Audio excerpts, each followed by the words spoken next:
Now, on the issue of what motivates his supporters, I think there's at least one thing we haven't touched on, which I think is pretty fundamental. I don't think, and again, there are different Trump supporters and they believe different things and feel different things, but if we do stipulate that for some of them a big issue is Mexicans, for some of them a big issue is Muslims, I think for some of them a big issue is people like me, which is to say, I mean, they take me as like, well, they don't think about me, of course, but if people in my job description, liberals who are journalists or like you, academics, I think they think of as these East Coast cultural elites who hold them in contempt. And I don't feel that way because I didn't grow up on the East Coast. My parents were not East Coast elites. I don't think of myself that way, but I think I think that's a non-trivial part of it. And it's actually something that's been, to some extent, cultivated by like Fox News and others for actually quite some time. So there's a feeling, and here, you know, they might say, you know, I mean, again, the Christianity features quite a bit of sympathy for the downtrodden, you know. Blessed are the poor, the last shall be first, and so on.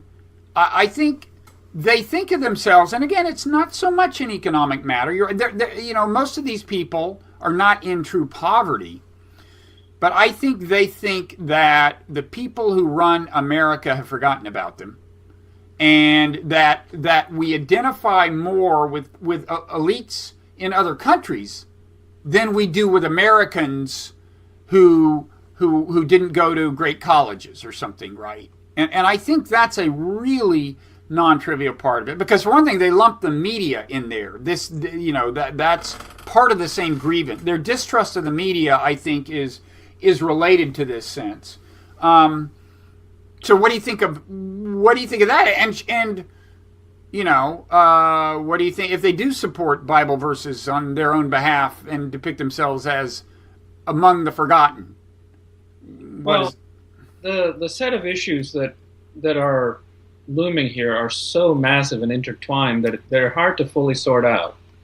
On the one hand, I think I hear much of what you have to say. There's certainly a strand of this sort of anti-cultural elitism.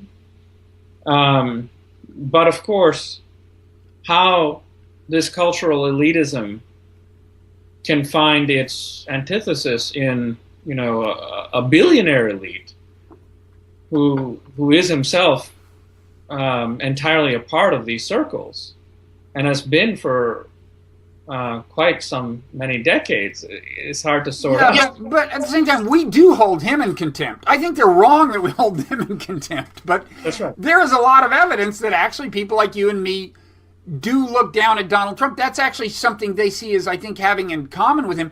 And the more the establishment rejects him, including now part of the Republican establishment, the more, you know, the more that perception is reinforced. Right.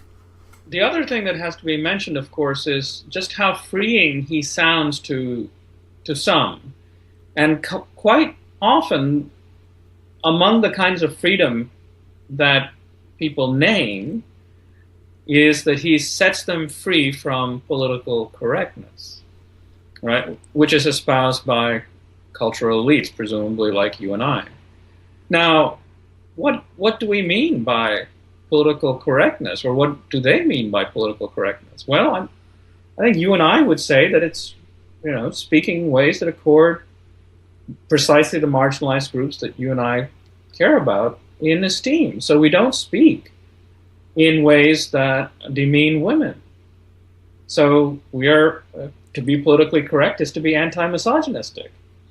We don't speak in white supremacist discourse, so we don't say certain kinds of racial epithets. So the kind of freedom that it seems that a great number of Trump supporters purport to want seems to be a freedom from the constraints of these kinds of moral norms, which we think have fundamentally to do with respect. So apparently after this debate, Trump supporters are filling the social media with anti-gay comments against Anderson Cooper. You know, if that's the kind of freedom you want, that's not a kind of freedom I wish to celebrate. And so there's a lot of dicey things going on here under the name of anti-elitism.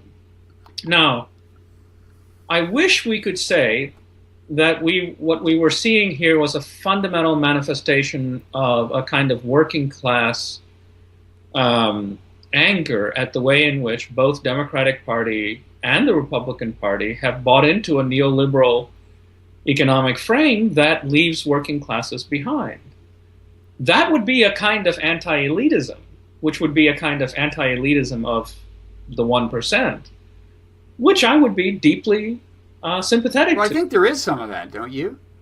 Precious little, because then again, you wouldn't go to find your champion in somebody who incarnates the very virtues of robber capitalism. I mean, Trump makes no real product or profit. He takes over companies, runs them into the ground, finds ways to use bankruptcy laws to extract funds from companies that he takes over, and then the rest of his operation is scamming. I mean, Trump University and branding. So there's actually very little positive economic output generated by any of his companies, and so he seems to embody the very worst of the kind of capitalism that we now have. You know, it's not manufacturing capitalism. He hasn't actually created a factory where people are getting, you know, a good paycheck and are able to sort of work themselves up from poverty into a stable middle class position. That isn't the kind of capitalism that he can be the public face of.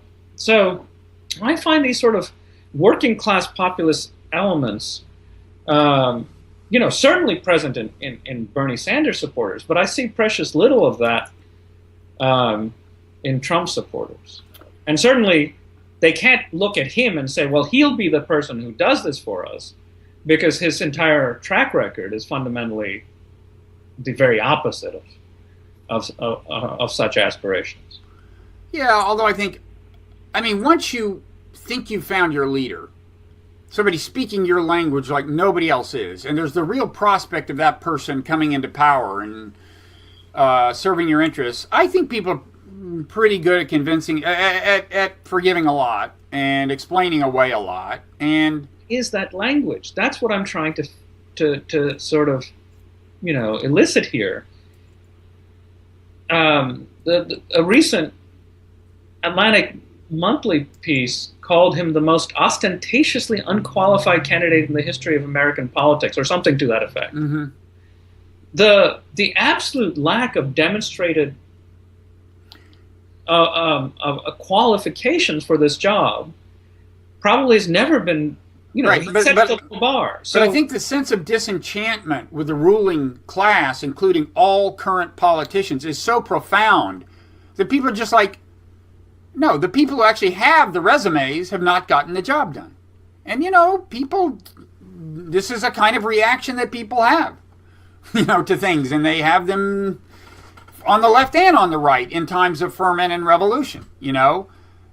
Yes, but then one has to sort of, you know, my argument is, in the face of no demonstrable set of qualities or knowledge base or past history, you've got to find out what the appeals actually are. Mm-hmm. And so far as I can tell, there are no appeals other than what he routinely speaks about, which is xenophobia, building the wall and getting Mexico to pay for it. You know, speaking against immigrants, the alien, the stranger in our midst. So, in terms of theological virtues, he's the very antithesis of the kinds of core values that we associate with the bedrock of the Christian tradition: the widow, the orphan, the stranger in our midst. That's not the well, and the explicitly multinational, you might say, emphasis that goes back to the very beginning, right? I mean, the famous verse from Paul, neither Jew nor Greek, and so on. I mean, that you know, Christianity took shape in a cosmopolitan milieu. So I'll accept that that's you can defend that as Christian value